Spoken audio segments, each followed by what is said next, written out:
Hey Barons, Miss Carp here. So today we're going to take a look at section 11.4. This is inverse of a matrix, and this is used to solve a system. So another way of solving a system. We have Cramer's rule, we have inverse matrix, we have old school, right? Eliminate. But so for now, we're going to take a look at this, all right? I have done the work so that we don't have to kind of take the time to do this. So you can pause this at any time to take a look at the computation. But what we're going to do is we're going to have a system. We start with a system, right? So here's the first equation, the second, and the third. We write out the coefficient matrix, and we put the identity matrix. We label that with a capital I and a sub 3, which tells us it's a 3 by 3. So our goal through all of this is to get this side to look like that side. And once we've done that, then this side on the right side will be our inverse matrix. And then once we have that, we're going to take that and multiply it by this column, and we're going to get our solutions. It's actually pretty cool how it works out. But you have to do reduced row echelon form. So these are all my different steps, the different row operations. And we get over here, and you can see that as we get done here, and again, you can pause this at any time and take a look at it. As we get over here, I've got my identity matrix, one's on the diagonal. This then is our inverse matrix. So I would write that using this notation. So a to the -1 equals these values that would be there.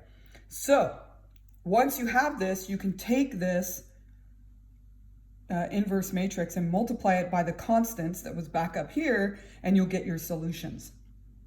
So this is very tedious. Doing reduced row echelon form is very tedious to get the inverse. But then once you have the inverse, you notice you're just doing a multiplication situation. So that's why it's important to know how to do multiplication. So in the meantime, we can put this on our calculators, okay? And in doing so, we have matrix 1 here.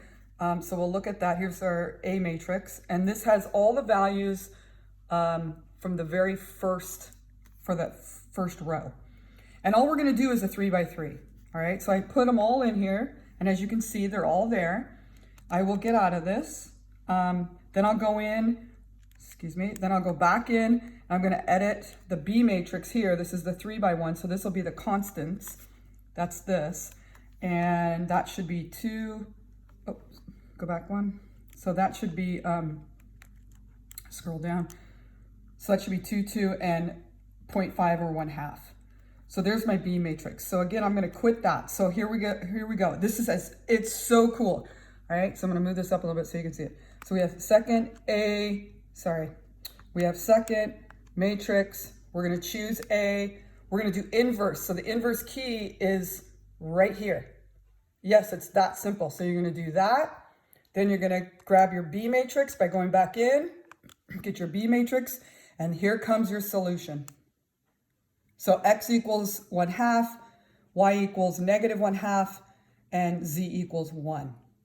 So super easy to do on our calculators, very time consuming, not on the calculator. Okay, so this is how we use an inverse matrix to solve a system. Again, pause, replay as often as you need. Try a few of these problems. I think I'll probably put a couple of them up, but by all means, please use your graphing calculators. If you don't have a graphing calculator, I believe they are getting them available for Chromebooks. So anyway, if I give you an inverse matrix, could you multiply it out? That would be kind of a cool question. All right. See you later, Barons. Bye.